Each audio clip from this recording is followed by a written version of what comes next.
নমস্কার বন্ধুরা, নলেজ কাল্টিভেটারে স্বাগত। আমি সুদীপ ঘোষ শুরু করছে যে ক্লাস যেখানে পড়ার সাথে হাসি ফ্রি। আজকে একটা গুরুত্বপূর্ণ বিষয় নিয়ে আলোচনা করব। আমাদের দেশে যখন আমাদের ভোট হয় আমরা দেখি যে ভোটে একাধিক অভিযোগ ওঠে। ভোট দান করতে যারা যায় তাদেরকে বাধা দেওয়া হয়, পোলিং স্টেশনে ছাপ্পা হয়। আর এগুলো যখন আমরা দেখি তখন আমরা বলি যে কেন এখনও অনলাইনের মাধ্যমে ভোটদান শুরু হবে না। আর সেই রকমই কিন্তু ঘটনা ঘটতে চলেছে। ভারতবর্ষে অনলাইন ভোটিং সিস্টেম চালু হতে চলেছে। আর সেই নিয়ে আজকের আমাদের video, E voting system in India.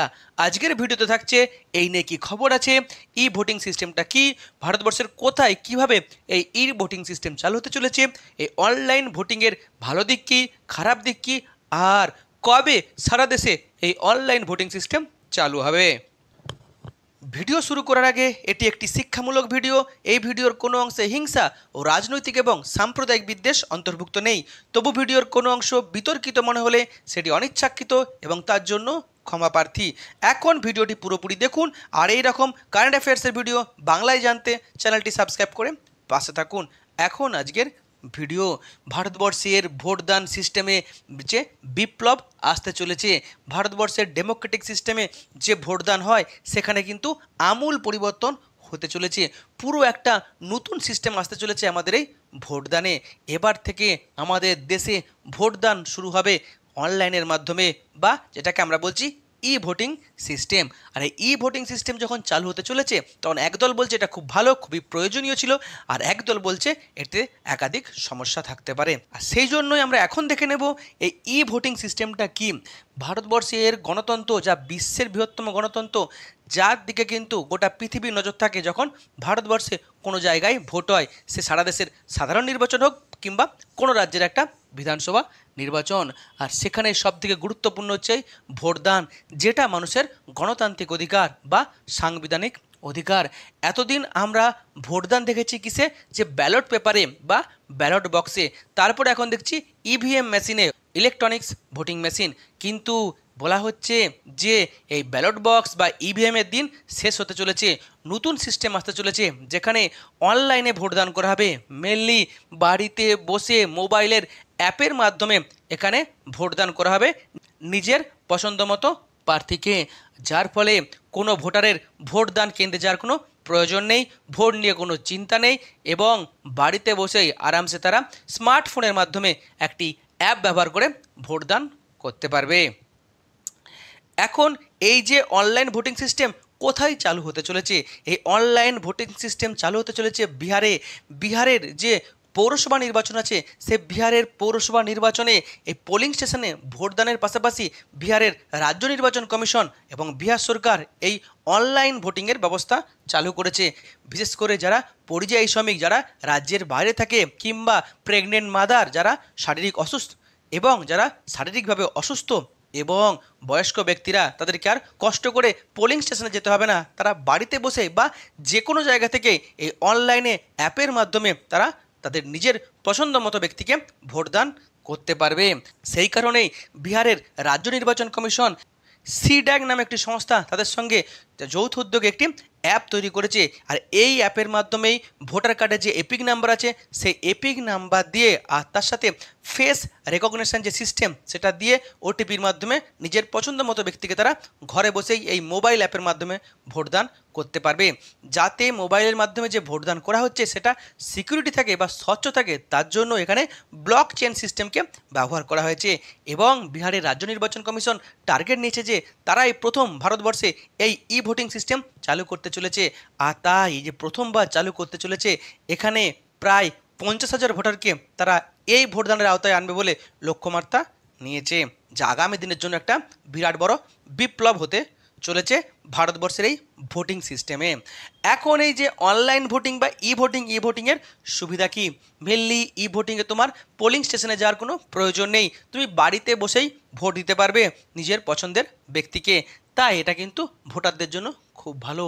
যেহেতু এখানে পোলিং স্টেশনে যাওয়ার কোনো প্রয়োজন নেই, তার ফলে সরকারের বা নির্বাচন কমিশনের অনেক ঝামেলা কমে যাবে, অনেক খরচ কমে যাবে, যার জন্য ভোট গ্রহণ কর্মী লাগবে না, পুলিশ লাগবে না, আর্মি লাগবে না, ইভিএম মেশিন বা ব্যালট পেপার লাগবে না, এমনকি যে ট্রান্সপোর্টেশন লাগে তাও লাগবে না, তার সাথে খাওয়া দাওয়া কিন্তু দিতে হবে না, অর্থাৎ অনেক খরচ সরকারের কমে যাবে।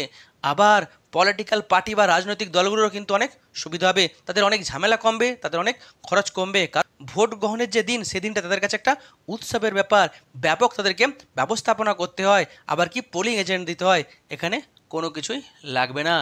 সব থেকে বেশি সুবিধা হবে যারা হচ্ছে পরিযায়ী শ্রমিক আছে, যারা ভোট দানের জন্য আসতে পারে না তাদের বাইরের রাজ্য থেকে বা অন্য দেশ থেকে, এমনকি যদি তারা ভোট দিতে আসে তাহলে তাদেরকে অনেক খরচ করতে হয়, ঝামেলা করতে হয়, তাদেরকে আর ভোট দানের সময় স্পেশাল করে আসতে হবে না, তারা যে কোনো জায়গা থেকেই এই মোবাইল অ্যাপের মাধ্যমে ভোট দান করতে পারবে। তার সাথে তো বলেই দিলাম, যারা অসুস্থ ব্যক্তি আছে, বয়স্ক ব্যক্তি আছে, এমনকি প্রেগনেন্ট মাদার, সবার জন্য কিন্তু এটা খুব ভালো।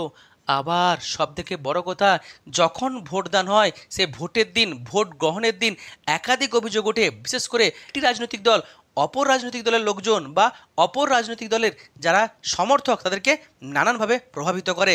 অনেককেই এই বাড়ি থেকে ভোট গ্রহণ কেন্দ্রে আসতে দেয় না বা হুমকি দেয়, তার ফলে অনেকে কিন্তু ভোট দিতে যেতে পারে না। যেহেতু এখানে পোলিং স্টেশনে আসার কোনো প্রয়োজন নেই, বাড়ি থেকেই অ্যাপের মাধ্যমে ভোটিং, তাহলে তাদেরকে আর কিন্তু হুমকি দিতেও পারবে না বা তাদেরকে আটকাতেও পারবে না রাস্তাতে। আবার অনেক সময় দেখা যায় যে যারা ক্ষমতাশীল রাজনৈতিক দলগুলি আছে তারা এই পোলিং স্টেশনে বসে একাধিক অনৈতিক কাজ করে। ভোটের দিনে তারা ছাপ্পা মারে, এমনকি ইভিএম মেশিনে জোর করে ভোট দিতে বলা হয়, আবার কি অনেককে খুন করে, হুমকি দেয়, এমনকি ভোট গণনার দিনেও তারা কিন্তু দুর্নীতি করার চেষ্টা করে। আর এখানে অনলাইন ভোট হলে কিন্তু এরকম ঝামেলা তারা করতে পারবে না, ভোট অনেকটা কিন্তু স্বচ্ছভাবে হবে, মানুষ নিজের পছন্দ মতো ব্যক্তিকে নিজের বাড়ি থেকে বসে ভোটদান করতে পারবে। আবার এই যে অনলাইনের মাধ্যমে ভোট, এটা কিন্তু যেদিন ভোট গণনা হবে সেদিনও অনেক ভালো হবে, কারণ ভোট গণনার দিনও কিন্তু বিরাট বড় ঝামেলা হয়। যদি ব্যালট পেপারে ভোট হয় তাহলে একটা একটা করে পেপারকে গুনতে হয়, আর যেগুলো ইভিএম মেশিনে ভোট হয় সেখানেও কিন্তু একটা একটা করে মেশিন কিন্তু গুনতে হয়। আর এখানে যেহেতু অনলাইনের মাধ্যমে ভোট, সব ডেটা কিন্তু ওই অ্যাপে থাকবে বা ওয়েবসাইটে থাকবে, সঙ্গে সঙ্গে কিন্তু রেজাল্ট পাওয়া যাবে। আবার যখন আমাদের দেশে ভোট হয়, এই ভোটের সময় কিন্তু ওয়েদার কিন্তু প্রতিকূল থাকে, অনেক সময় তাপপ্রবাহ হয়, বৃষ্টি হয়, আবার অনেক সময় ঠান্ডা থাকে। তো অনেক মানুষ কিন্তু এই প্রতিকূল ওয়েদারে ভোট দিতে যেতে পারে না তাদের পোলিং স্টেশনে, সমস্যা হবে না, তারা বাড়ি থেকে বসেই ভোট দিতে পারবে। এখন এই ই ভোটিংয়ের কি ডিসঅ্যাডভান্টেজ আছে, খারাপ দিক আছে? মনে রাখতে হবে ভারতবর্ষে ভোটিং কিন্তু একটা খুব গুরুত্বপূর্ণ, কারণ এই ভোটের রেজাল্টের উপরেই কিন্তু রাজনৈতিক ক্ষমতা নির্ভর করে।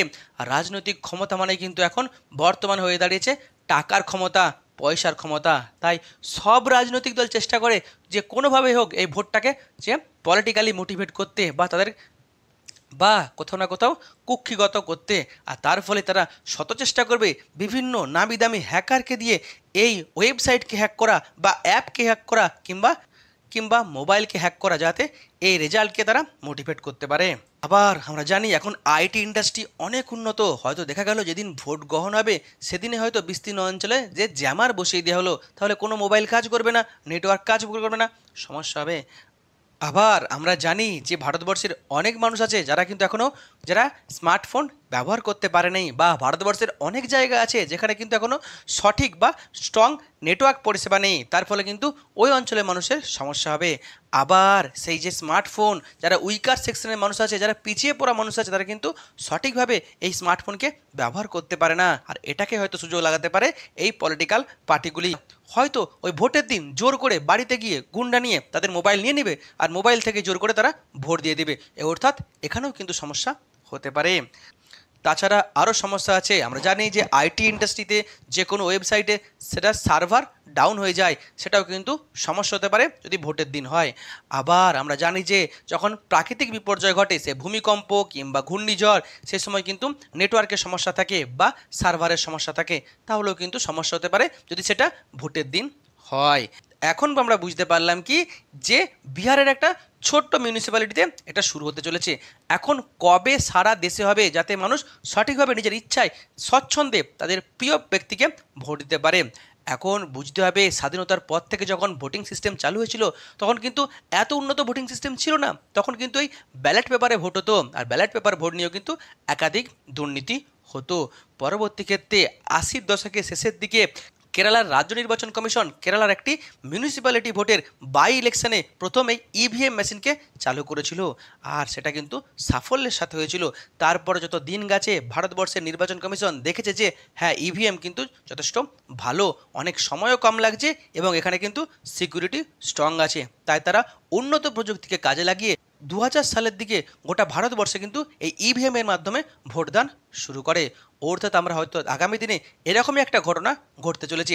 বিহারের এই মিউনিসিপ্যালিটিতে যে এই অনলাইন ভোটিং সিস্টেম চালু হচ্ছে, যদি এটা সাফল্যের সাথে হয় তাহলে হয়তো আগামী দিনে ভারতবর্ষের নির্বাচন কমিশন এটাকে গ্রহণ করবে।